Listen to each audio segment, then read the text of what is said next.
నిన్ను ఆరాధించుటకు ప్రభువా, నిన్ను కనపరచుటకు తండ్రి అయా నీ యొక్క పరిశుద్ధ సన్నిధికి ముందు తోడుకుని వచ్చావు ప్రభు.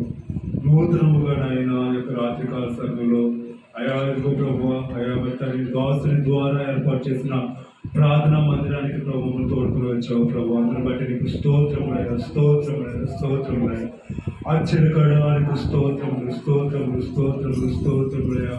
ఆది అందున భూమి ఆకాశం సృష్టించిన సృష్టికర్తమైన దేవా, నీకు స్తుతులు స్తుతులు స్తోత్రములు స్తోత్రములు స్తోత్రము చెల్లించుకొంచున్నాం ప్రభు. అయ్యా నమ్మదగిన దేవా, నీకు స్తోత్రములయ స్తోత్రములయ స్తోత్రములయ. నా తల్లిదండ్రులు నన్ను విడిచిన యోగోవా నన్ను ఛాయదీనని ప్రభు వాగ్దానం చేసిన దేవా, నీకు స్తోత్రములయ స్తోత్రములయ స్తోత్రములయ. అయ్యా నీవే మాకు ఆధారమైన దేవుడు ప్రభు, మా యొక్క ఆశ్రయము నీవే ప్రభు. అయ్యా మా యొక్క నిరీక్షణ నీవే ప్రభు, మా నిరీక్షణకు ఆధారము నీవే ప్రభు. నీకు స్తోత్రములయ స్తోత్రములయ స్తోత్రములయ. అయ్యా మా యొక్క పరిస్థితులు ఎలా ఉన్నను కూడా నాయన, అయ్యా మా యొక్క నేను ఆర్థిక పరిస్థితులు ఎలా ఉన్నను, అయ్యా మా యొక్క అనారోగ్య పరిస్థితులు ఎలా ఉన్నను కూడా నాయన, అయ్యా ఇదిగో ప్రభు తండ్రి, అయ్యా ఎన్నో నాయన మానసిక వేదనల మధ్య ప్రభు, ఎన్నో శోధనల మధ్య ప్రభు, అయ్యా నీ ఉంటే నాకు చాలు ప్రభు అని ప్రభు రాత్రి కాల సమయంలో వెలుగెత్తి ప్రభు మేము మొరపెడుచుండగా ప్రభు, అయ్యా నీకు ప్రభు కృతజ్ఞతాస్తులు చెల్లించుకొచ్చున్నా ప్రభు. అయ్యా నీ కృప చాలు ప్రభు. అయ్యా మీరు అంటున్నాడు, అయ్యా పౌలతో మీరు అంటున్నారు ప్రభు, అయ్యా పౌల నా ప్రభు నీకు చాలునని ప్రభు అని వాగ్దానం చేస్తుండగా ప్రభు. అయ్యా ఇదిగో ప్రభు మరి ప్రభు పౌలు కూడా బలహీనతను బట్టి పౌలు ప్రభు ముమ్మారు ప్రార్థన చేస్తున్నాడు. ప్రభు ఈ బలహీనత నాలోని తీసివేయి ప్రభు, ఈ బలహీనత నాలోని తీసివేయి ప్రభు, ఈ యొక్క బలహీనత నాలోని తీసివేయి అని ప్రభు ముమ్మారు ప్రార్థన చేస్తున్నప్పుడు తండ్రి అయ్యా మీరైతే చెప్తున్నారు, పౌలా నా కృప నీకు చాలును, నా కృప నీకు చాలును, నా కృప నీకు చాలునని ప్రభు అయ్యా మీరు ప్రభు మాట్లాడుతున్నారయ్యా. అయ్యా నీకు స్తోత్రం చెల్లించుకొచ్చున్నాం ప్రభు. అయ్యా ఈ రాత్రి కాల సమయంలో ప్రభు తండ్రి అయ్యా ఇదిగో ప్రభు నీ యొక్క ఘనమైన నామం బట్టి ప్రభు నీకు కృతజ్ఞతాస్తులు చెల్లించుకొచ్చున్నాం ప్రభు. ఈ రాత్రి కాల సమయంలో గొప్ప కార్యాలు జరిగించండి ప్రభు. ఈ రాత్రి కాల సమయంలో వేటి కొరకు అయితే మేము విజ్ఞాపన చేయించున్నాము, వేటి కొరకు అయితే ప్రభు మొదలు పెట్టుకుంటున్నాం ప్రభు. ఎందుకు నిమిత్తం తండ్రికి వచ్చి ఉన్నాము ప్రభు. మా కుటుంబ పరిస్థితులు ప్రభు యొక్క రాత్రి కాలంలో మీరు మార్చి వేయండి తండ్రి. అయ్యా మాకున్న ప్రతి విధమైన కాడిని వెలుగొట్టండి తండ్రి. అయ్యా మా మెడ మీద అపవాదం పెట్టిన ఆయన అయ్యా కాడిని వెలుగొట్టి తండ్రి మా కాడిని సులువు చేయబట్టి వేడుకుంటున్నాం ప్రభు. నీకు స్తోత్రాలయ స్తోత్రాలయ. రాత్రి కాల సమయంలో నీవే నాకు చాలు ప్రభు, నీవే నాకు చాలని ప్రతిస్తుండగా ప్రభు. అయ్యా మమ్మల్ని ఆత్మతో నింపండి ప్రభు. ఇక్కడ నుండి వెళ్తుండగా తండ్రి నీకు ఆత్మతో ప్రభు నీకు ప్రభు పంపించండి ప్రభు. నీకు స్తోత్రములయ స్తోత్రములయ. ఎవరు కూడా మౌనంగా ఉండవద్దు, అందరూ కలిసి ప్రభు నామాన్ని కనపడుతాం.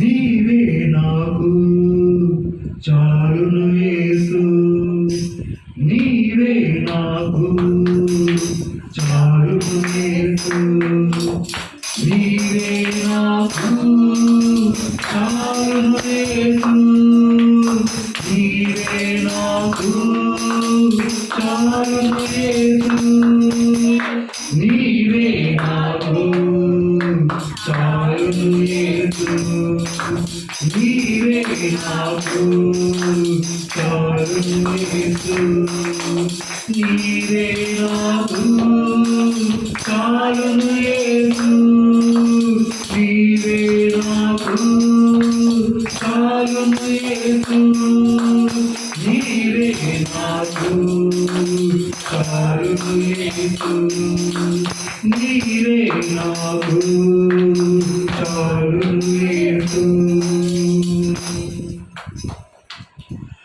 ఒంటి నిండా బంగారమున్నాను, అది నీకు దాటి రాగలదా. ఒంటి నిండా బంగారమున్నాను, అది నీకు దాటి రాగలదా. బంగారమా ఏసయ్యా నా బంగారమా ఏసయ్యా, ఒంటి నిండా బంగారమున్నాను, అది నీకు దాటి రాగలదా. ఒంటి నిండా బంగారమున్నాను, అది నీకు దాటి రాగలరా బంగారమా యేసయ్యా నా బంగారమా యేసయ్యా నీవే నాకు చాలు యేసు నీవే నాకు చాలు యేసు నీవే నాకు చాలు యేసు నీవే నాకు చాలు యేసు నీవే నాకు చాలు యేసు నీవే నాకు చాలు యేసు కోట్లుగా ధనము ఉన్నాను అది నీకు సాగిరాగలదా కోట్లుగా ధనము ఉన్నాను అది నీకు సాగిరాగలదా ధనమంతా నీవేసయ్యా నా ధనమంతా నీవేసయ్యా ధనమంతా నీవేసయ్యా నా ధనమంతా నీవేసయ్యా నీవే నాకు చాలు యేసు నీవే నాకు చాలు యేసు నీ కృప నాకు చాలు యేసు నీ కృప నాకు చాలు యేసు నీవే నాకు చాలు యేసు నీవే నాకు చాలు యేసు ఉండంతగా బలమున్నను అది నీకు సాగిరాగలదా ఉండంతగా బలమున్నను అది నీకు సాగిరాగలదా బలమంతా నీవేసయ్యా నా బలమంతా నీవేసయ్యా బలమంతా నీవేసయ్యా నా బలమంతా నీవేసయ్యా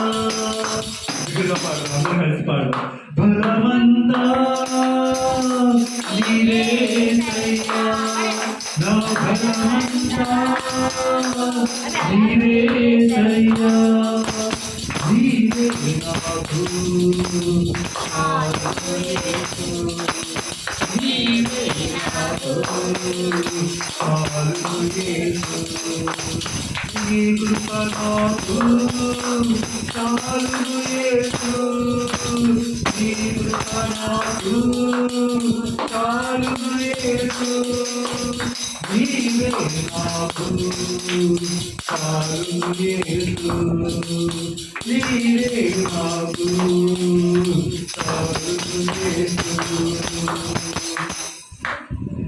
ప్రేమించేవారు ఎందరున్నారు వారు నీకు సాగిరాగలరా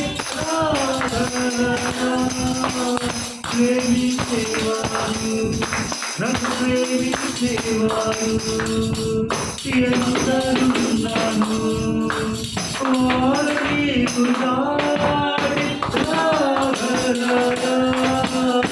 ప్రేమించేవారు ఎందరున్నారు వారు నీకు సాటి రాగలరా ప్రేమమయా నీవేసయ్యా నా ప్రేమమయా నీవేసయ్యా ప్రేమమయా యేసయ్యా నా ప్రేమమయా యేసయ్యా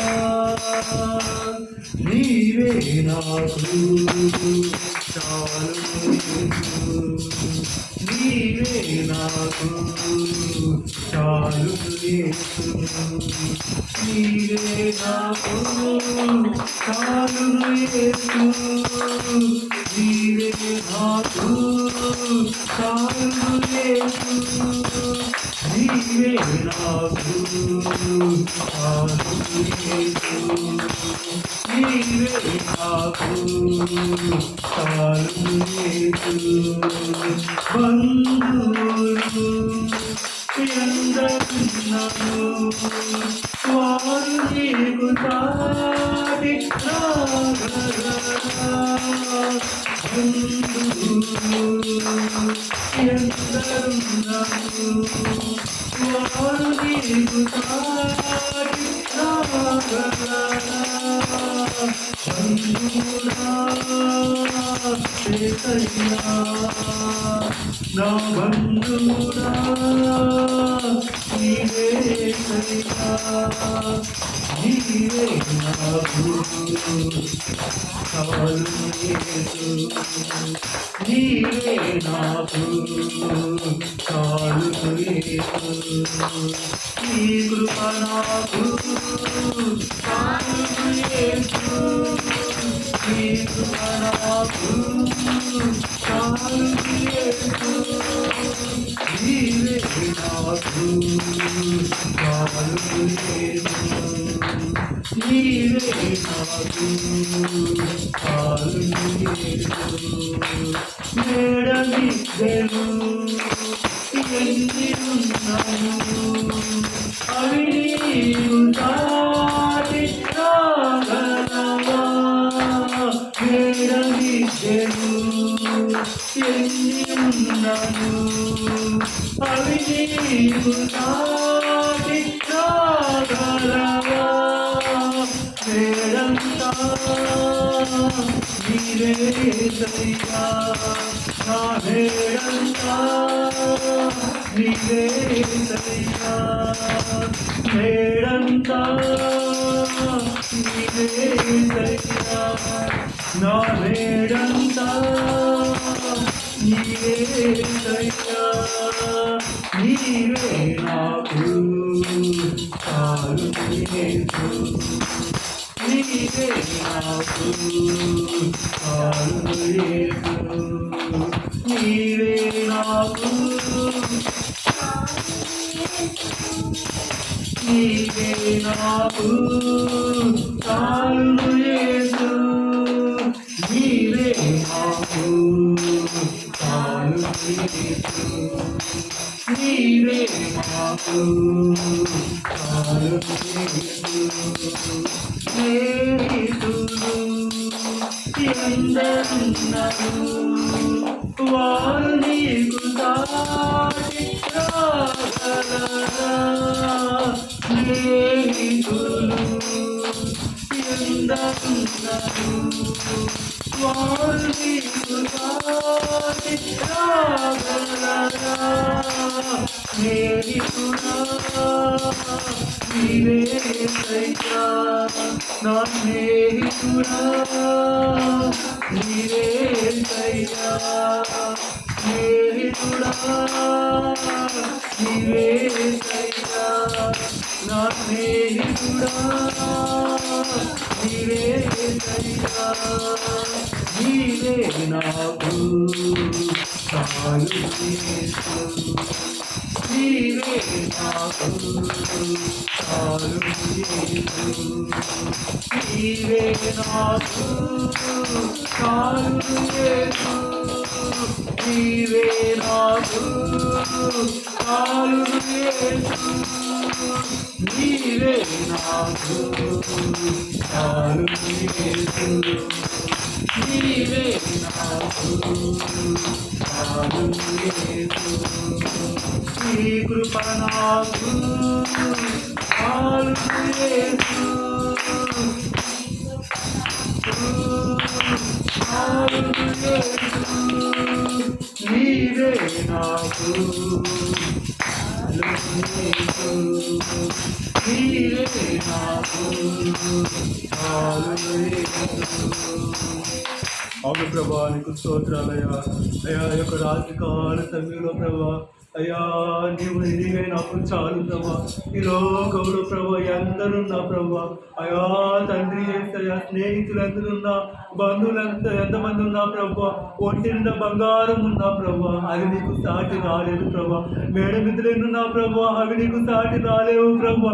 బంధువులు ఎంతమంది ఉన్నా ప్రభా, వారు నీకు సాటి రాలేరు ప్రభా. స్నేహితులు ఎంతమంది ఉన్నా కూడా ప్రభా, వారు నీకు సాటి రాలేరు ప్రభా. అయ్యా అదిగో మా బంధువుడు నీవే, మా స్నేహితుడు నీవే, మా ఆప్తుడు నీవే. అయ్యా ఇదిగో ప్రభా, మా బంగారము నీవే ప్రభా. అయ్యా మా ఆస్తి మీరే ప్రభా తండ్రి, మా అంతస్తు మీరే ప్రభా. రాత్రి కాలశంలో ప్రభా మాతో మాట్లాడండి ప్రభా. అయ్యా ఇదిగో ప్రభా, నేను నీతో ఉన్నానని ప్రభా మీరు మాట్లాడండి. అయ్యా ఇదిగో నేను నీకు తోడై ఉన్నానని ప్రభు మీరు మాట్లాడి ఉన్నాడు ప్రభా. అయ్యా నా తండ్రి నీకు తోడుగా వచ్చునని ప్రభు మీరు మాట్లాడండి ప్రభా. అయ్యా ఇదిగో ప్రభు ఎల్లప్పుడూ నా ఎంత ఆనందించడి అని ప్రభు మీరు మాట్లాడండి ప్రభా.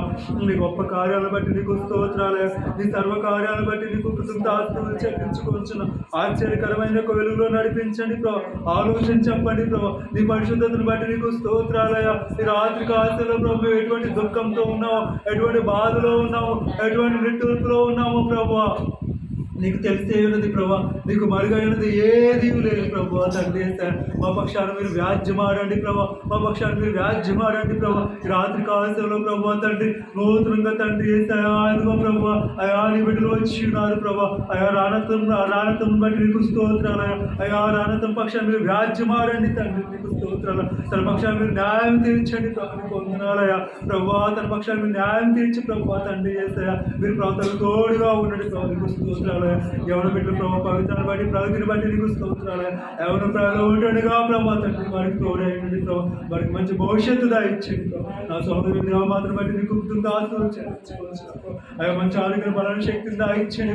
రాత్రి కాల సమయంలో ప్రభావ తండ్రి చేస్తే వాక్యం ద్వారా మీరు మాట్లాడండి, వాక్యం ద్వారా మీరు మాట్లాడండి ప్రభావ. ఈ రాత్రి కాలంలో మీరు ఏ వాక్యాన్ని సిద్ధపరిచినారో ఆ వాక్యాన్ని బట్టి ప్రభు నీకు స్తోత్రాలు. ఆ వాక్యాన్ని బట్టి ప్రభు మీరు ప్రభావం బలపరచండి, మా ఆత్మను బలపరచండి, మా యొక్క ఆత్మను ప్రభు యొక్క రాకడిగా సిద్ధపరచండి. మా యొక్క ఆత్మను ప్రభావ తండ్రి చేస్తే ఎల్లవేళ ప్రభా అయాలు ఇక్కడ నిత్యం పొందుకున్నట్లుగా నీ యొక్క పరలోక రాజ్యంలో ప్రభావ తండ్రి చేస్తే చేర్చుకున్నట్లుగా తండ్రి నీ యొక్క వాక్యాన్ని బట్టి ముందుకు సాగిపోయే దాన్ని దయచేయండి. నీ యొక్క వాక్యాన్ని బట్టి ప్రభావ తండ్రి మా యొక్క నడతను ప్రభావ స్థిరపరచండి ప్రభావ. నీ యొక్క వాక్యాన్ని బట్టి ప్రభావ జీవపు వెలుగులో మమ్మల్ని నడిపించండి. నీ వాక్యాన్ని బట్టి తండ్రి చేస్తే అదిగో ప్రభావ మా తల ఎత్తండి తండ్రి, నీకు ఆస్తులు చెల్లించుకొంచిన ప్రభావ. అయ్యా రాత్రి కాలంలో ప్రభావ అయ్యా మేము చేసిన ఆరాధన బట్టి ప్రతి సమస్య మా జీవితాల నుండి తొలగిపోవునుగా నీకు స్తోత్రం. మా ప్రతి నిట్టూర్పు ప్రభావ ఎగిరిపోవునుగా నీకు స్తోత్రం.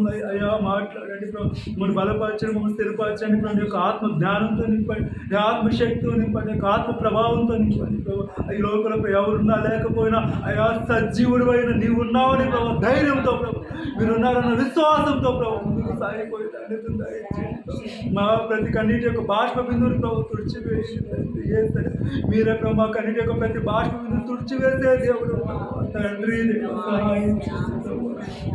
రాత్రి కాలంలో వాక్యం మాట్లాడి తండ్రి మా యొక్క ఆత్మ ఉజ్జీవింపచేయండి. అయ్యా నీ నీతిని నీ యొక్క స్తోత్రం మాలో ఉజ్జీవింపచేసి మా నగరాలకి తండ్రి యొక్క సత్తువును ప్రభావ తండ్రి యొక్క రెండంచులుగా ఖడ్గము చేస్తాయి. అయ్యా మా యొక్క ప్రాణాత్మను ఆయన 3 కీలను ప్రభావ తండ్రి చేస్తాయి. అదిగో ప్రభావ విభాగించండి ప్రభావ. నీకు ఆస్తులు చెల్లించుకోవచ్చు, యొక్క స్తుతి ఆరాధన ద్వారా మీకు సమస్త మహిమగంధ ప్రభావం చెల్లించుకోవచ్చు తండ్రి. మీకు వాడు యేసుక్రీస్తు ప్రభావ శ్రేష్టమైన నామమున అడిగి వేడుకొంచున్నాము తండ్రి. ఆమేన్ ఆమేన్ హల్లెలూయా. అందరూ కూర్చున్నాము.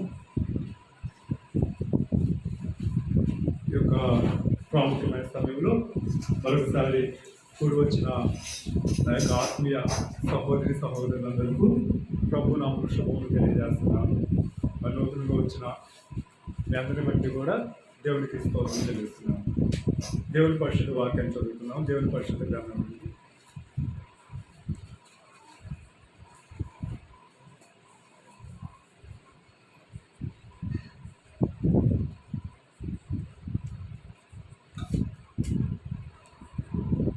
రోమిలకు రాసిన పత్రిక అపొస్తలుడైన పౌలు రోమిలకు రాసిన పత్రిక 139వ అధ్యాయం, క్రొత్త నిబంధన 139వ అధ్యాయం 139 పేజ్ నెంబర్ 139, 8వ అధ్యాయం 26వ వచనం నుండి 30వ వచనం వరకు చదువు.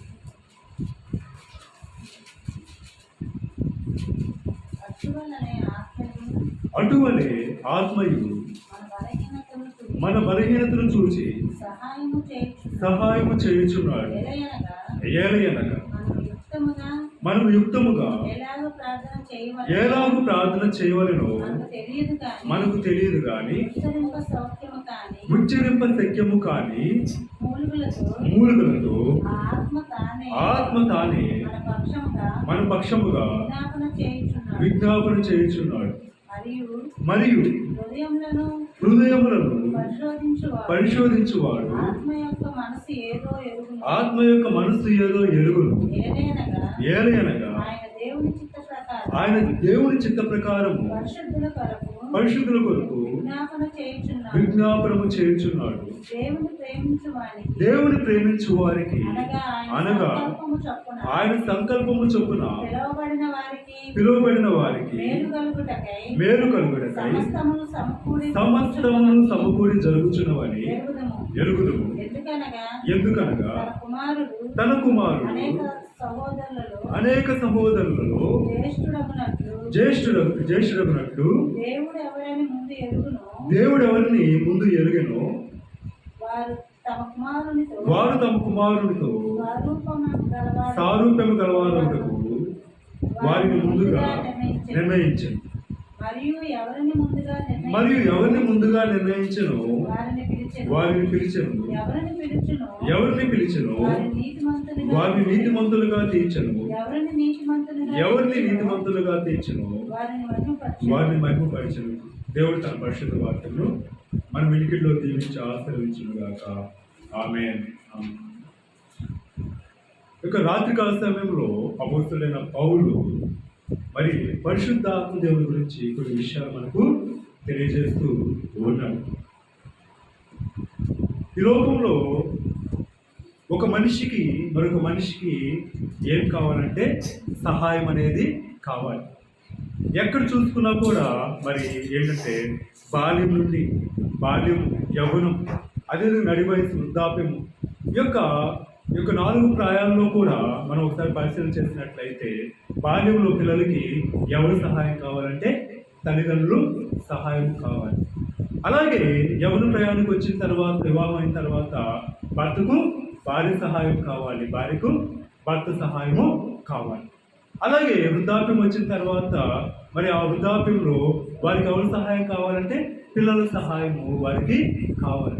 కానీ ఈ లోకంలో మరి కుటుంబంలో ఉన్నా కానీ లేకపోతే బయట ఉన్నా కానీ ఒకరి సహాయం ఒకరికి అందుతుందో మనకైతే తెలియదు. కొన్నిసార్లు సహాయం చేస్తామంటారు, కొన్ని సమయాల్లో ఆ సహాయం చేసేవారిగా ఉండరు. నేను నీకు హెల్ప్ చేస్తాను, ఏదో ఒక రకంగా నీకు సహాయం చేస్తానని మద్దతు ఇస్తూ ఉంటారు. కానీ కొన్ని పర్యాయాలు ఏమవుతూ ఉంటుందంటే సహాయము చేయరు, మర్చిపోయేవారిగా ఉంటారు. మనము మేలు చేసినప్పటికీ కూడా ఆ మేలుకి ప్రతి మేలు చేసేవారిగా ఉంటారనమాట. మరి మనము ఎదుటివారికి కీడు చేయకపోయినప్పటికీ కూడా వారు ఎలా ఉంటారంటే మేలుకు ప్రతిగా కీడు చేసేవారిగా ఉంటారనమాట. అదే ఇక్కడ అపోస్తలుడైన పౌలు సహాయం గురించి మాట్లాడుతూ ఏమంటున్నాడంటే అటువలే ఆత్మయు మన బలహీనతను చూచి సహాయం చేయించున్నాడు. హల్లెలూయా. ఎవరు సహాయం చేస్తున్నాడట? ఆత్మ, పరిశుద్ధాత్మ దేవుడు మనకు సహాయము చేస్తూ ఉన్నాడు. ఏ విషయంలో సహాయం చేస్తూ ఉన్నాడంటే మన యొక్క బలహీనతను చూచి. హల్లెలూయా. నువ్వు బలవంతుడిగా ఉంటే మరి దేవుని యొక్క సహాయము నువ్వు అడుగుతావంటే అడుగు. ఎప్పుడు మనం దేవుని యొక్క సహాయము అడుగుతాము అంటే మన బలహీన సమయంలో మనం ఏం చేస్తామంటే దేవుని యొక్క సహాయాన్ని అడుగుతూ ఉంటాం. ప్రభువా, నేను బలహీనమైపోతున్నాను, ప్రభువా నేను వేసారిపోతున్నాను, ఈ యొక్క జీవితాన్ని బట్టి నేను విసిగి వేసారిపోతున్నాను ప్రభువా అని మనం ప్రభువుకి ప్రార్థన చేసినప్పుడు ఆ బలహీనతను చూసి పరిశుద్ధాత్మ దేవుడు మనకు సహాయము చేసేవాడుగా ఉన్నాడు. మరి ఎలా సహాయం సహాయం చేస్తాడంటే తర్వాత కింద మనం చదివినట్లయితే, ఎలయనగా మనం యుక్తముగా ఎలాగో ప్రార్థన చేయవలనో మనకు తెలియదు కానీ ఉచ్చరింప శక్యముగాని మూలుగలతో ఆత్మ తానే మన పక్షముగా విజ్ఞాపనము చేయుచున్నాడు. హల్లెలూయా. ఎలా ఎలా ఎలా సహాయం చేస్తూ ఉన్నాడంటే, మనకు ఏమీ తెలియదంటే యుక్తముగా ఎలాగో ప్రార్థన చేయాలో మనకు తెలియదండి. మనము మనకి ప్రార్థన నువ్వు ప్రార్థన చేయటం వచ్చా అంటే ఖచ్చితంగా ఏం చెప్తాను, నాకు ప్రార్థన చేయడం అని వచ్చని చెప్తాం. ఎవరైనా సరే ఈ లోకంలో పుట్టిన ప్రతి ఒక్కరు కూడా, ఏ మతంలో పుట్టిన వారైనా సరే మరి ఏం చేస్తారంటే ప్రార్థన చేస్తారు. ఎవరి గురించి ప్రార్థన చేస్తారంటే వారి కొరకు ప్రార్థన చేసుకుంటారు, వారి కుటుంబం కొరకు ప్రార్థన చేసుకుంటారు, వారి పిల్లల కొరకు ప్రార్థన చేసుకుంటారు. ప్రభు, నా కుటుంబాన్ని దీవించు ప్రభు, ఆశీర్వదించు ప్రభు, నా పిల్లల్ని దీవించు, ఆశీర్వదించు, నా భర్తను కాపాడు, లేకపోతే నా భార్యను కాపాడు, నా తల్లిదండ్రులను దీవించి ఆశీర్వదించు ప్రభు అని ప్రతి ఒక్కరు చేస్తామా లేదా? చేస్తాం. కానీ ఇక్కడ మరి వాక్యం ఏం చెప్తా ఉందంటే, మనం యుక్తముగా ఎలాగో ప్రార్థన చేయాలో మనకు తెలియదట.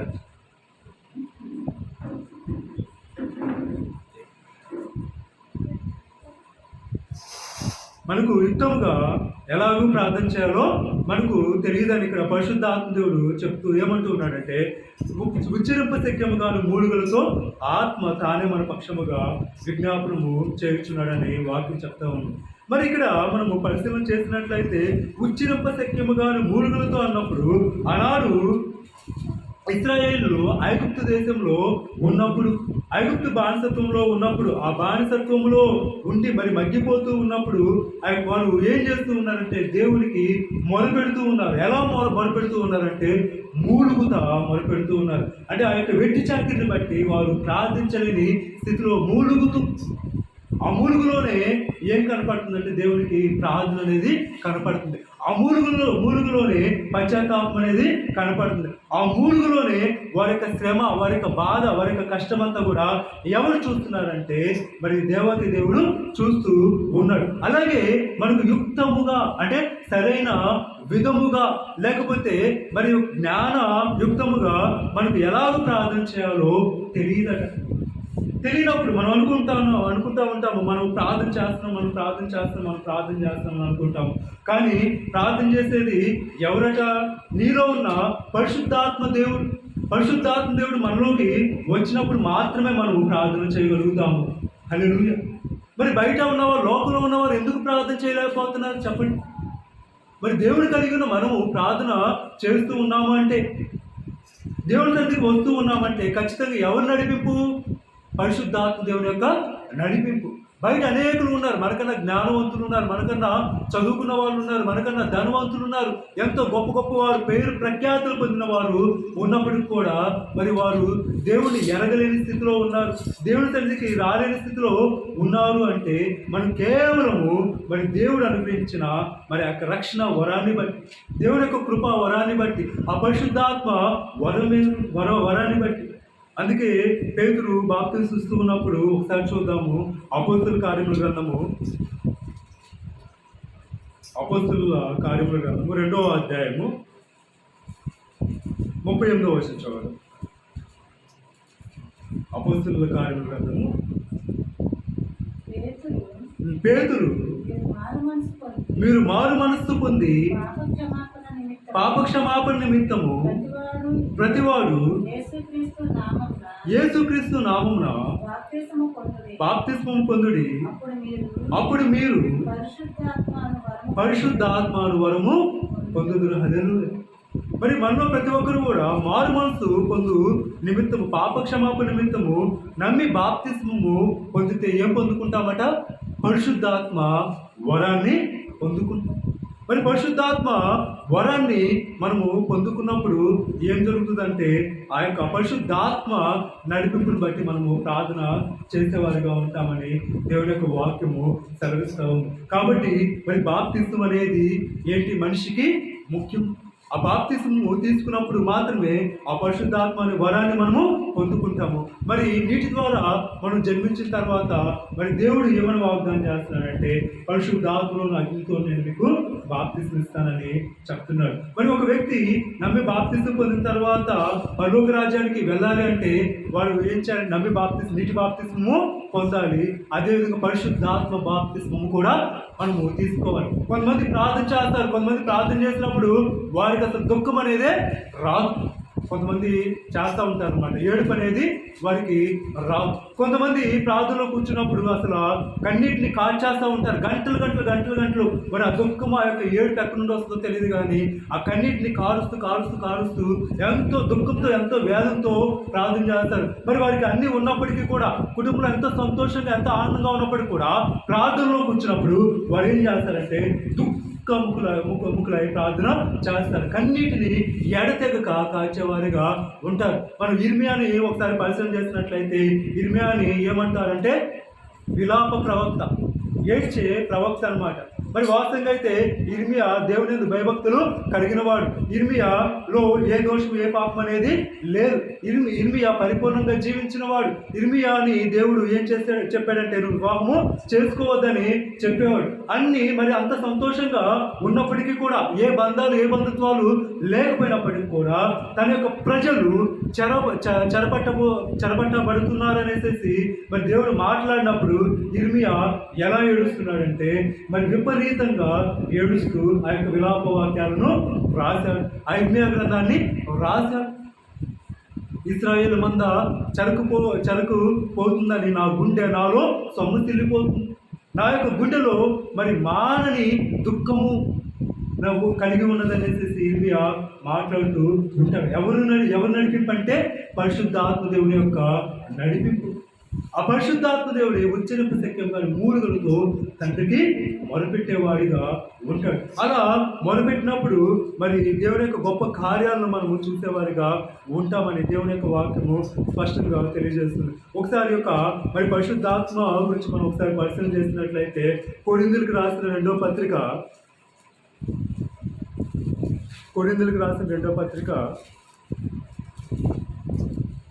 3వ అధ్యాయము 17వ వచనం చదువు.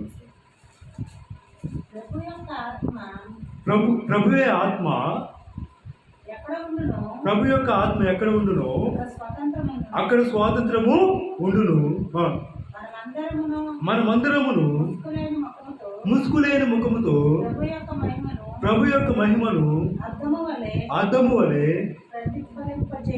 ప్రతిఫలింపజేయుచు మహిమ నుండి అధిక మహిమను పొందుచు ప్రభువుగా ఆత్మ చేత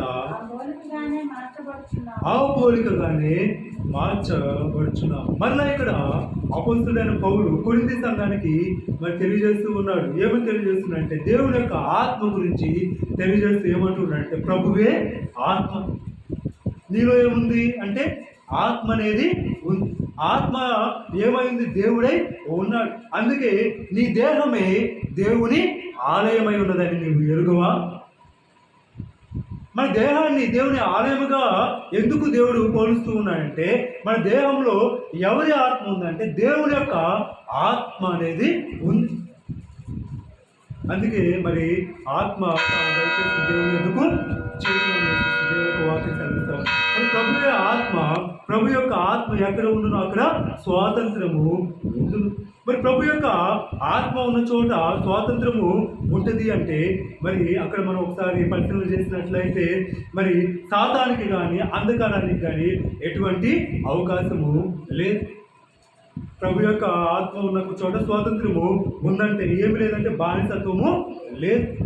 బానిసత్వం అంటే అపవాది మరి బానిసత్వంలో ఉన్నామంటే దేవులో ఉన్నట్టు మనము పాపంలో ఉన్నట్టు, శాపములో ఉన్నట్టు, అలాగే అంధకారంలో ఉన్నట్టు, చీకటిలో ఉన్నట్టు ఉన్న మనందరము మరి సాతానుకు బానిసలమై ఉండగా మరి ఎప్పుడైతే దేవుని యొక్క ఆత్మచేత నింపబడతామో, నింపబడిన మనము దేవుని యొక్క స్వాతంత్రాన్ని పొందుకుంటాం. దేవుని యొక్క గొప్ప విడుదలను మనము పొందుకుంటామని దేవుడు మాట్లాడుతున్నాడు.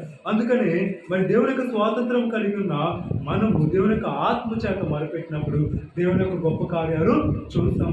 దేవుని యొక్క నుండి గొప్ప విడుదల పొందుకుంటాము. పరిశుద్ధాత్మ దేవుడే ఉచ్చరింప శక్యం కానీ మూలుగులతో తండ్రికి మొరపెడతాడని దేవుడు ఇక్కడ ఈ యొక్క వాక్యం ద్వారా మాట్లాడుతూ ఉన్నాడు. అలాగే ఒకసారి యోహాను రాసిన మొదటి పత్రిక చూద్దాము. యోహాను రాసిన మొదటి పత్రిక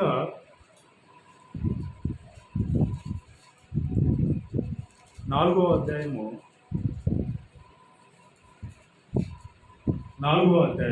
13వ వచనం.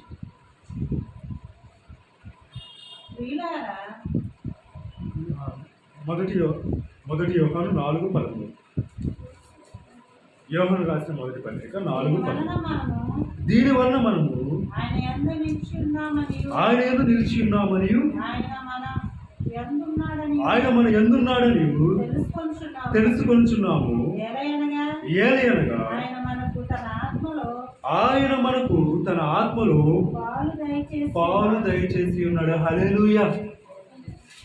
ఆయన మనకు ఏం దయచేశాడట? ఆత్మలో పాలు దయచేశాడు. అంటే పరిశుద్ధాత్మలో మనము పాలు పంపులు పొందేవారిగా చేశాడు. మరి అటువంటి గొప్ప ఆత్మను పొందుకున్న మనం ఇంకా ఎందుకు మరి దేవుడు మరి నా యొక్క జీవితంలో కార్యాలు చేయడం లేదు? నన్ను ఎందుకని దేవుడు ఇలాగే ఉంచాడు? ఎందుకని మరి నేను వేటాడిపోయిన స్థితిలోనే ఉన్నాను అని ఎందుకు మనం దిగులు పడేవారిగా ఉన్నాం? పరిశుద్ధాత్మ దేవుడు అంటూ ఉన్నాడు, ఈ రాత్రి కాలంలో నా ఆత్మలో నీకు పాలు దయచేసి ఉన్నానని వాగ్దానం చేశాడు. ప్రభువా, నా ఆత్మలో నీ యొక్క ఆత్మలో నాకు పాలు దయచేసావు ప్రభువా అని ఇక్కడ మాట్లాడుతున్నాడు.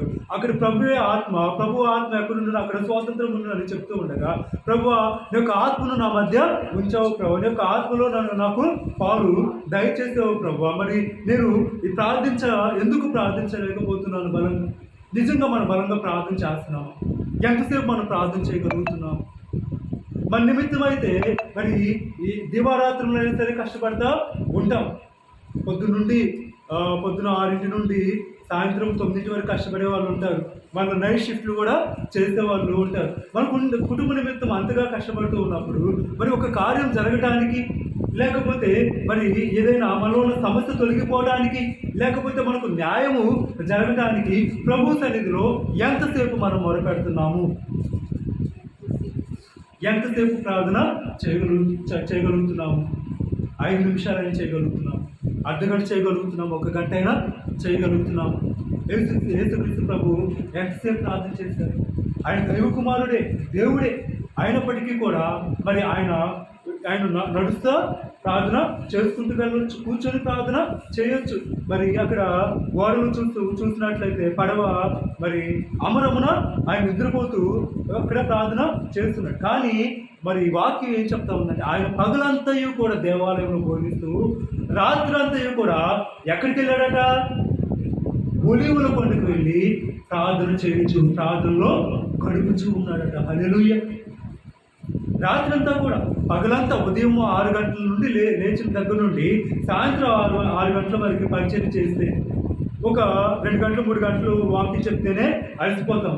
అలాంటిది మరి పొద్దున 6 గంటల నుండి సాయంత్రం 6 గంటల వరకు ఆయన పరిచర్యలో ఉండి ఒకవైపు బోధిస్తూ ఉన్నాడు, ఒకవైపు రోగులు వస్తున్నారు స్వస్థత కొరకు, ఒకవైపు దెయ్యం పట్టిన వారు వస్తూ ఉన్నారు, ఒకవైపు ఆయన కొంత సమయం బోధించాలి, కొంత సమయము వ్యాధిగ్రస్తుల్ని స్వస్థపరచాలి, కొంత సమయము దెయ్యాలను వెలగొట్టాలి. ఆయనకి తీరికెక్కడ? శిష్యులతో అంటాడు యేసుక్రీస్తు ప్రభు, వారు తినటానికి అయిన వారికి సమయము లేదట. అందుకనే ఇద్దరిద్దరుగా పంపించినప్పుడు, శిష్యులు ఇద్దరిద్దరుగా పంపించినప్పుడు వారు వచ్చేసేసి, ప్రభువా నీ నామంలో మరి స్వస్థపరిచాం, నీ నామంలో చనిపోయిన వారు లేవనెత్తాం, నీ నామంలో దెయ్యాలను వెళ్ళగొట్టాం, దెయ్యాలు కూడా మాకు లోపడుతున్నాయి ప్రభువా అన్నప్పుడు యేసుక్రీస్తు ప్రభు అక్కడ అంటాడు, సాతాను మెరుపు వలె కింద పడ్డ సూచించినని చెప్పి మీరు వెళ్ళి కొంత సమయము విశ్రాంతి తీసుకోండి అని చెప్తాడు. మరి వీరికి విశ్రాంతి అనేదే లేదు. రాత్రంతా కూడా మొరపెడుతున్నాడు. పరిశుద్ధాత్మతో నింపబడిన దేవుడు, మరి గర్భాన పరిశుద్ధాత్మతో జన్మించిన దేవుడు, రాత్రంతా మొరపెట్టాల్సిన అవసరం ఏంటి? మనం ఎంతసేపు దేవుని యొక్క సన్నిధిలో మొరపెడుతున్నాము? మన కార్యం జరగాలంటే దేవుడు ఖచ్చితంగా కార్యం చేయడానికి సమర్థుడు. దేవునికి అసాధ్యమైంది ఏదీ లేదు. నమ్ముట నీ వలన అయితే నమ్మువానికి సమస్తము సాధ్యమని చెప్తూ ఉన్నాడు. మరి మనం పరిపూర్ణంగా నమ్మాము కనుక మనం ఇక్కడ వచ్చి కూర్చొని వాక్యాన్ని వింటున్నాము, దేవుని సన్నిధికి వెళ్తున్నాము. నమ్మిన నువ్వు నేను పరిపూర్ణంగా ప్రార్థన చేయగలుగుతున్నామా? శోధన ఎందుకు వస్తుంది? బాధ ఎందుకు వస్తుంది? దుఃఖం ఎందుకు వస్తుంది అంటే ఆ శోధనలో నువ్వు పరిపూర్ణత పొందుకోవడానికి, ఆ శోధనలో అపవాదిని జయించడానికి, ఆ శోధనలో పరిపూర్ణంగా నువ్వు ప్రార్థన చేయడానికి దేవుడు శోధనని అనుమతిస్తూ ఉన్నాడు. మరి అటువంటి సమయంలో మనము మొరపెట్టాలి. ప్రభు అక్కడ భేద విధురాలు వచ్చి అన్యాయస్తుడైన న్యాయాధిపతి దగ్గరికి వెళ్ళి, మరి నాకును నా ప్రతివాదికిని నువ్వు తీర్పు తీర్చు, నా ప్రతివాది నా మీదకి వస్తూ ఉన్నాడు, నాకు న్యాయం తీర్చమన్నప్పుడు అన్యాయస్తుడైన న్యాయాధిపతి మరి ఏమనుకుంటున్నాడు? ఈ యొక్క భేద విధురాలు మాటి మాటికి వచ్చి నన్ను విసిగిస్తూ ఉంది, నన్ను విసిగించకుండా ఈమె పదే నా ఎదుకి రాకుండా నేను తప్పక న్యాయము తీరుస్తానని అనుకున్నప్పుడు దేవుడు అన్యాయస్తుడైన న్యాయాధిపతి గురించి ఏమంటున్నాడంటే, ఆ అన్యాయస్తుడైన న్యాయాధిపతి ఆ భేద విధురాలు విషయంలో న్యాయం తీర్చి ఉండగా మరి తన గురించి దివారాత్రులు మొదలుపెట్టుకునే వారి పక్షాన దేవుడు న్యాయము తీర్చడా? హల్లెలూయా! ఏమంటున్నాడు? న్యాయము తీర్చడం. ఆయన ఖచ్చితంగా న్యాయము తీర్చేవారు కనుక మనము దివారాత్రులు మొదలుపెట్టాలి. ఎంతోమంది చెప్పుకుంటున్నాం మన బాధ గురించి, మన కష్టాల గురించి, కనపడిన వారందరికీ చెప్పుకుంటున్నాం. మరి ఆ బాధ గురించి, ఆ కష్టం గురించి ఎంతగానో మనము నలిగిపోతున్నాం, ఎంతగానో మనము చితికిపోతున్నాం, ఎంతగానో మరి మానసికంగా కృంగిపోతున్నాం. అలా కృంగిపోతున్న నువ్వు ఒక్క రోజైనా సరే పరిపూర్ణంగా నువ్వు మొదలుపెట్టవా? ఒక్క దినమైనా నువ్వు దివారాత్రులు మొదలుపెడితే ఖచ్చితంగా దేవుడు కార్యం చేసే సమర్థుడు అని ఇక్కడ దేవుని యొక్క వాక్యం చదువుతుంది. అందుకే ఆయన ఆత్మలో మనకు పాలు దయచేసి ఉన్నాడు. పరిశుద్ధాత్మ దేవుడు మనం ప్రార్థన చేయడానికి ఎప్పుడు కూడా మనం సిద్ధపరిచేవాడిగా ఉంటాడు. మన యొక్క ఆత్మ చెప్తుంది ఎప్పుడు కూడా నువ్వు ప్రార్థన చేయి అని ఆత్మ చెప్తా ఉంటే శరీరం ఏం చెప్తా ఉంటుంది అంటే, వద్దు, నువ్వు విశ్రాంతి తీసుకో, లేకపోతే నువ్వు తిను, లేకపోతే నువ్వు తాగు, లేకపోతే నువ్వు నీ యొక్క పనిపాట్లు చూసుకో అని శరీరము చెప్తా ఉంటుందన్నమాట. మరి ఆత్మకు లోబట్టడానికి దేవుడు ఏం చేశాడంటే పరిశుద్ధాత్మలో పాలు దయచేసాడని ఇక్కడ దేవుని యొక్క వాక్యము సెలవిస్తూ ఉంది. ఇంకొక వాక్యము మనము పరిశీలన చేసినట్లయితే ఎఫెసీయులకు రాసిన పత్రిక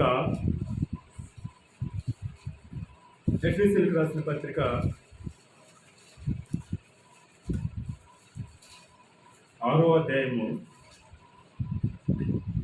18వ వచనం. ఆత్మ వలన ప్రతి సమయమందును ప్రతి విధమైన ప్రార్థనను విజ్ఞాపనను చేయుచు ఆ విషయమై సమస్త పరిశుద్ధుల నిమిత్తమును పూర్ణమైన పట్టుదలతో విజ్ఞాపన చేయుచు మెలకువగా ఉండడు. హల్లెలూయా! ఇక్కడ మళ్ళా దేవుడు ఏం చెప్తా ఉన్నాడంటే, ఆత్మ వలన ప్రతి సమయమందును ప్రతి విధమైన ప్రార్థనను విజ్ఞాపనను చేయుచు ఆ విషయమై సమస్త పరిశుద్ధుల నిమిత్తము పూర్ణమైన పట్టుదలతో విజ్ఞాపన చేయుచు మెలకువగా ఉండడు. ఏమని చెప్తున్నాడంటే, పూర్ణమైన పట్టుదలతో ప్రార్థన చేయమని చెప్తూ ఉన్నాడు. బాబాయ్ లోపల రా, కార్యం లోపల.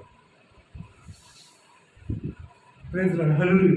ఇక్కడ దేవుడు మాట్లాడుతూ ఉన్నాడు. ఏమంటూ ఉన్నాడంటే, మనం ప్రార్థన చేసేటప్పుడు ఎలా చేయాలంట? పట్టుదల అనేది ఉండాలి. ఈ లోకంలో ఏది సాధించాలన్నా కూడా మనకేం కావాలి? ఒక పట్టుదల అనేది కావాలి.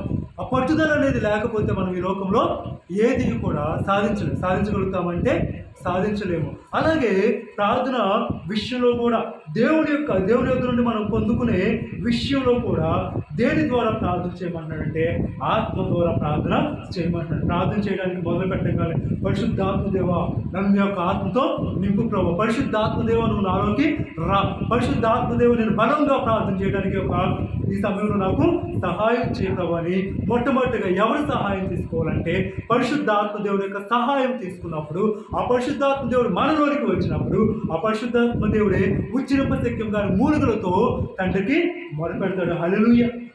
నువ్వు చేసే ప్రార్థన కన్నా కూడా పరిశుద్ధాత్మ దేవుడు చేసే ప్రార్థనని దేవుడు బహుబలంగా ఆలకించి అంగీకరించేవాడిగా ఉంటాడని దేవుడు స్పష్టంగా తెలియజేస్తూ ఉన్నాడు. అందుకే మరి ఆత్మను ప్రతి సమయం అందును ప్రతి సమయం కూడా ఏ సమయమైనా కూడా పనికెళ్ళినప్పుడు మనం ప్రార్థన చేయగలుగుతామంటే ప్రార్థన చేయడం, కానీ పనికెళ్ళినప్పుడు కూడా మనము ఏం చేయాలంటే మనకు మనసులో ప్రార్థన చేయాలి.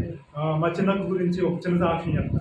పరిచర్య స్టార్ట్ చేసిన తర్వాత ఏంటంటే ఒకరోజు ఇంటికి వెళ్తే బైబిల్ యాప్ డౌన్లోడ్ చేయమంటే నేను డౌన్లోడ్ చేశాను అనమాట. డౌన్లోడ్ చేస్తే షాప్లో కూర్చోవడం, పని ఉన్నప్పుడు పని చేసుకోవడం, షాప్లో కూర్చోవడం, అలా కూర్చుంటే చదవడం మొదలుపెట్టింది అనమాట.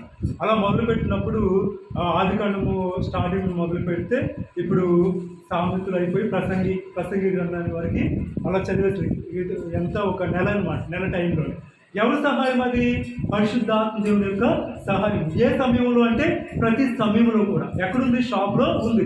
షాప్లో ఎవరు ఉంటారు? అన్యులు ఉంటారు. వాస్తవంగా అయితే అన్యులు ఉన్నప్పుడు మనం చదవగలుగుతామంటే వాళ్ళు ఏమనుకుంటారో, వాళ్ళ షాప్లో పనిచేస్తున్న విగ్రహాధికులు ఏమనుకుంటామని అనుకుంటారు. కానీ కూడా ఎవరి సహాయం తీసుకున్నా అంటే పరిశుద్ధాత్మ దేవుని యొక్క సహాయం తీసుకున్నప్పుడు అక్కడ దేవుని యొక్క నామము కనపరచబడుతుంది. హల్లెలూయా. వాళ్ళు ఏమనుకుంటారు?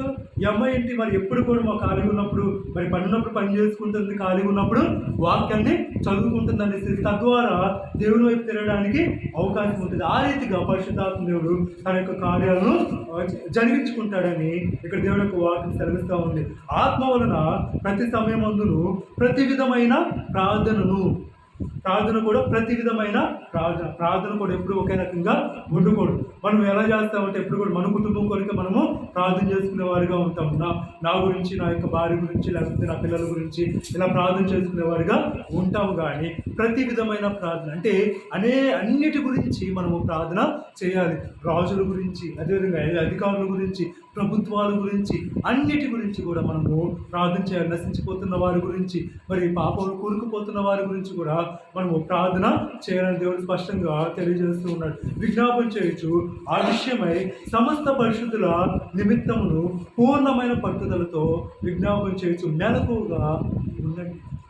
ప్రార్థన చేయడానికి ఏం కావాలంటే పట్టుదల కలిగి మనము ప్రార్థన చేయాలి. అందుకే మన రోమిలకు రాసిన పత్రికలో ఆసక్తి విషయంలో బాధ్యులు కాక ఆత్మ విషయంలో తీవ్రత కలిగిన వారు. ఎప్పుడు కూడా ఆత్మ విషయంలో మనము ఏం చేయాలంటే తీవ్రత కలిగి ఉండాలి. ఎప్పుడు కూడా ప్రార్థన చేయాలి. ఒకటి అనుకోవాలి, ప్రభు ఈ సమయంలో నేను ప్రార్థన చేయాలి, నాకు నీ సహాయం కావాలి. ప్రభు ఈ సమయంలో నేను ప్రార్థన చేయాలి, నాకు పరిశుద్ధాత్మ దేవుని యొక్క సహాయము కావాలి, నీ యొక్క సహాయము నాకు రావాలి ప్రభు అని మనము ప్రార్థన చేస్తూ ఎలా ఉందంటే మెలకువగా ఉండాలి. మనం ఏం చేస్తామంటే మత్తులుగా అయిపోతా ఒకటి ఆనందంగా మనకి మత్తు వస్తూ ఉంటుంది. మరి ఇంకా లేకపోతే ఎక్కడికైనా బయటకు వెళ్ళి వచ్చినప్పుడు అలసిపోతూ ఉంటాము. కానీ మరి మనం మెలకువగా ఉన్నప్పుడు ఆ సమయంలో అలసిపోయిన సమయంలో కూడా మరి మత్తులుగా ఉన్న సమయంలో కూడా పరిశుద్ధాత్మ దేవాని సహాయం నాకు కావాలి ప్రభు అని మనం అడిగినప్పుడు దేవుడు ఏం చేస్తాడంటే గొప్ప మెలకువనిచ్చి పట్టుదలతో మనం ప్రార్థన చేయడానికి ప్రభు మనకి కృపను అనుగ్రహించేవాడుగా ఉంటాడని దేవుడు స్పష్టంగా తెలియజేస్తూ ఉన్నాడు. ఇంకొకసారి మనము రోమిలకు రాసిన పత్రిక 8వ అధ్యాయమే చూద్దాం. 8వ అధ్యాయం కింద చదువుదాం. 27వ వచనం చదువుదాం. రోమిలకు రాసిన పత్రిక 8వ అధ్యాయము 27వ వచనం. మరియు హృదయములను పరిశోధించువారు ఆత్మ యొక్క మనస్సు ఏదో ఎరుగును, ఏలయనగా ఆయన దేవుని చిత్త ప్రకారము పరిశుద్ధుల కొరకు విజ్ఞాపనము చేయుచున్నాడు. మరలా దేవుడు ఏమంటూ ఉన్నాడంటే హృదయములను పరిశోధించువాడు ఆత్మ యొక్క మనస్సు ఏదో కూడా ఎరుగును. దేవుడు ఎవరు? మనకు హృదయాంతరంగాల్ని పరిశోధించేవాడు. ఎప్పుడు కూడా మన యొక్క హృదయాంతరంగం ఎలా ఉంది, మన హృదయం తప్పిపోతుందా, లేకపోతే మన యొక్క హృదయం దేవుని యొక్క దృష్టికి మరి న్యాయముగా నడుచుకుంటుందా, మన యొక్క హృదయం దేవుని వెతికే విధముగా ఉందా, లేకపోతే మన యొక్క హృదయము దేవునికి దూరంగా ఉందని మన యొక్క హృదయాన్ని పరీక్షిస్తూ ఉంటాడు. అలా పరీక్షించే దేవుడు మరి మన యొక్క ఆత్మ యొక్క మనస్సు కూడా ఏదో ఎరిగేవాడిగా ఉంటాడు. ఇప్పుడు ఏంటి, ఆత్మకు ఏముందట? మనస్సు అనేది ఉంది. శరీరానికి మనస్సు ఉంది, ఆత్మకి మనస్సు ఉంది. ఆ యొక్క ఆత్మకున్న మనసే శరీరానికి ఉన్న మనసు కూడా ఒకటి ఎక్కడుందంటే మన యొక్క మెదడే మన యొక్క మనసు, మన యొక్క తలలో ఉందన్నమాట. ఆ రీతిగా మరి ఆ యొక్క మనసును ఎవరు ఎరుగుతాడట అంటే దేవుడు ఎరిగేవాడిగా ఉంటాడు. ఏలైనగా ఆయన దేవుడి చిత్త ప్రకారము పరిశుద్ధుల కొరకు విజ్ఞాపనము చేయొచ్చు. మరలా ఇక్కడ ఎవరి కొరకు విజ్ఞాపన చేస్తున్నాడు అంటే పరిశుద్ధుల కొరకు విజ్ఞాపన చేస్తున్నాడు. ఎలా? దేవుని చిత్త ప్రకారము పరిశుద్ధుల కొరకు విజ్ఞాపన చేసేవాడిగా ఉన్నాడని దేవుడు స్పష్టంగా తెలియజేస్తూ ఉన్నాడు. అందుకే 28వ వచనంలో దేవుని ప్రేమించు వారికి అనగా ఆయన సంకల్పం చొప్పున పిలువబడిన వారికి మేలు కలుగునకై సమస్తమును సమకూరి జరుగుచున్నవని ఎరుగుదు. మనం దేవుణ్ణి ప్రేమించేవారిగా ఉన్నాము, దేవుని సంకల్పం చొప్పున పిలువబడిన వారిగా ఉన్నాము. మనకు మేలు కలుగునకై సమస్తము సమకూరి జరుగుతూ ఉన్నది. అంటే సమస్తము సమకూరి జరుగుతూ ఉన్నవంటే మరి కొన్నిసార్లు మనకి ప్రతికూల పరిస్థితులు కూడా దేవుడు ఎలా చేస్తాడంటే మేలుకరంగా మార్చేవాడిగా ఉంటాడు. ఏమంటూ ఉంటాడు, శోధింపబడిన తర్వాత నేను సువర్ణము వలె మెరుస్తాను. ఎంతగా శోధింపబడ్డాడు చెప్పండి. ఏబు శోధింపబడినట్టు ఈ భూలోకంలో ఎవరైనా శోధింపబడ్డారా? చెప్పండి. ఏబు ఎలా శోధింపబడ్డాడు? తనకున్న ఆస్తి అంతా పోయి, తనకున్న పిల్లలందరూ చనిపోయారు, తనకున్న మరి దాసదాసీలు వెళ్ళిపోయారు, బంధువులు వెళ్ళిపోయారు, ఆ సహోదరులు వెళ్ళిపోయారు. చివరికి భార్య కూడా నువ్వు దేవుణ్ణి దూషించి, నీ యథార్థతను విడిచిపెట్టి దేవుణ్ణి దూషించి ఏమంటుందంటే నువ్వు మరణం కా, నువ్వు చచ్చిపో, ఎందుకు నువ్వు బతకటం. చూడండి, అదే మరి అలాగా మరి భార్య విషయంలో భర్త విషయంలో భార్య, తల్లిదండ్రుల విషయంలో పిల్లల విషయంలో తల్లిదండ్రులు కూడా అనేవారు చాలామంది ఉన్నారు. లేకుండా నువ్వు చనిపో అనేసేసి అంటూ వెళ్ళిపోయి ఎంత శోధింపబడ్డాడు. పైనుండి అంత పోగా, ఆస్తంత పోగా, పిల్లలు పోగొట్టుకొని అన్నీ పోగొట్టుకొని పైనుండి అరికాలు మొదలుకొని తల వరకు అన్ని కులుపులతో, కుక్కలు వచ్చి లాజరు నాకినట్టుగా నాకే విధముగా స్రావముతో స్రవిస్తూ, రక్తము చీము నీరుతో స్రవిస్తూ ఒళ్ళంతా మారిపోతే దురదతో చిల్లపెంకు తీసుకొని గోక్కుంటూ ఉన్నారు. అటువంటి భయంకరమైన పరిస్థితుల్లో, అటువంటి భయంకరమైన మరి ఆ యొక్క స్థితిగతుల్లో మరి అక్కడ దేవుని యొక్క వాక్యం ఏం చెప్పబడతా ఉందంటే మరి మేలు కలుగుటకై సమస్తము సమకూడి జరుగుతున్నది. తర్వాత మేలు పొందుకున్నాడా? ఏమో పరిపూర్ణమైన అంతకన్నా రెట్టింపు మేల్ని పొందుకున్నాడు. అవన్నీ కూడా మరి ఎలా అంటే సమకూడి జరిగాయి. మరి ఆ శోధనలో మనం పరిశుద్ధాత్మ దేవుడి సహాయం తీసుకోవాలి. ఆ శోధనలో పరిశుద్ధాత్మ దేవుడు మనకు పాలు దయచేసి ఉన్నాడని నమ్మాలి. ఆ శోధనలో ప్రభు యొక్క ఆత్మ మనకు సహాయం చేసేవాడిగా, మనకు స్వతంత్రం ఇచ్చేవాడిగా ఉన్నాడని మనం పరిపూర్ణంగా నమ్మాలని దేవుడి యొక్క రాత్రి కాలంలో మాట్లాడుతూ ఉన్నాడు. అలాగే తర్వాత 30వ వచనంలో మనం చదువుదాం ఒకసారి. 30వ వచనము, మరియు ఎవరిని ముందుగా నిర్ణయించను వారిని పిలిచెను, ఎవరిని పిలిచెను వారిని నీతిమంతులుగా తీర్చెను, ఎవరిని నీతిమంతులుగా తీర్చెను వారిని మహిమపరచును. అలా పరిపూర్ణమైన ప్రార్థన, పట్టుదలతో కూడుకున్న ప్రార్థన, మెలకువగలిగిన ప్రార్థన మనకి ఉంటే దేవుడు మనల్ని ఎలా ఉన్నాడంటే నిర్ణయించేవాడిగా ఉన్నాడు. మరియు ఆయన ఎవరిని ముందుగా నిర్ణయించిన వారిని పిలిచాడు. దేవుడు ఏం చేశాడు? అనాది సంకల్పంలో మనల్ని నిర్ణయించిన మనల్ని పిలిచిన మనల్ని ఎలా చేశాడంటే నీతిమంతులుగా తీర్చాడు. ఎలా అంటే ఆయన యొక్క రక్తం ద్వారా నీతిమంతులుగా తీర్చిన మనల్ని ఏం చేశాడంటే చివరిగా మహిమపరిచాడు. హల్లెలూయా. మనం దేవుని ఎంతగా అయితే మహిమపరుస్తామో అంతగా దేవుడు ఏమని వాగ్దానం చేస్తున్నాడంటే నీలో నన్ను నేను మహిమపరుచుకుంటాను అని యెషయా గ్రంథంలో మాట్లాడుతున్నారు. ఎంత గొప్ప ధన్యత! మహిమా స్వరూపుడైన దేవుడు ఏమంటూ ఉన్నాడంటే నీలో నన్ను మహిమపరుచుకుంటాను. చాలా ధన్యకరమైన విషయం అని దేవుడు మాట్లాడుతున్నాడు. కాబట్టి ఈ రోజు నుండి అయినా సరే మరి యేసుక్రీస్తు వైపు మాత్రమే చూద్దాం. ప్రభు ఏ రీతిగా అయితే రాత్రంతా నువ్వు ఒలీవల కొండ మీద ప్రార్థన చేశావు, పగలంతా తండ్రి పని చేస్తూ ఉన్నావు, రాత్రంతా తండ్రికి ప్రార్థన చేస్తూ ఉన్నావు, ఏ మాత్రం నేను ప్రార్థన చేస్తున్నాను, ఏ మాత్రము నీ పని చేస్తున్నానయ్యా. ఈ రోజు నుండి నీ యొక్క పరిశుద్ధాత్మలో నేను పాలుపొప్పులు పొందుతానయ్యా. నీ పరిశుద్ధాత్మ సహాయం తీసుకుంటాను. నా బలహీనతలో నీ యొక్క పరిశుద్ధాత్మ సహాయం తీసుకొని నేను ప్రార్థన చేస్తాను ప్రభా. దివారాత్రులు ప్రభా, నేను ప్రభా ఏ సమస్యతో అయితే బాధపడుతున్నానో ఆ సమస్య గురించి ప్రభా నేను పోరాడతాను ప్రభా. ప్రార్థనలో నేను పోరాడతాను. ఇశ్రాయేలుగా దేవునితో పోరాడేవాడిగా నేను నీతో పోరాడతాను ప్రభు. ప్రార్థనలో పోరాటము, ప్రార్థనలో పట్టుదల కలిగి జీవిస్తాం ప్రభు అనేసి మనం తీర్మానం తీసుకొని ముందుకు వెళ్ళినప్పుడు దేవుని యొక్క గొప్ప కార్యాలు చూసే వారిగా మనం ఉంటామని దేవుడు స్పష్టంగా మాట్లాడుతున్నాడు. కాబట్టి ఇటు వాక్యాల ద్వారా దేవుడు మనల్ని ఆదరించి మరి పరిపూర్ణ ప్రార్థన యొక్క రాత్రి కాలం మనం పొందుకుంటకు ప్రార్థించడానికి పరిశుద్ధాత్ముడు మనకు సహాయం చేసి నిజమైన విశ్వాసం మనం ముందుకు నడిపించను గాక. ఆమేన్. ఆమేన్. హల్లెలూయా.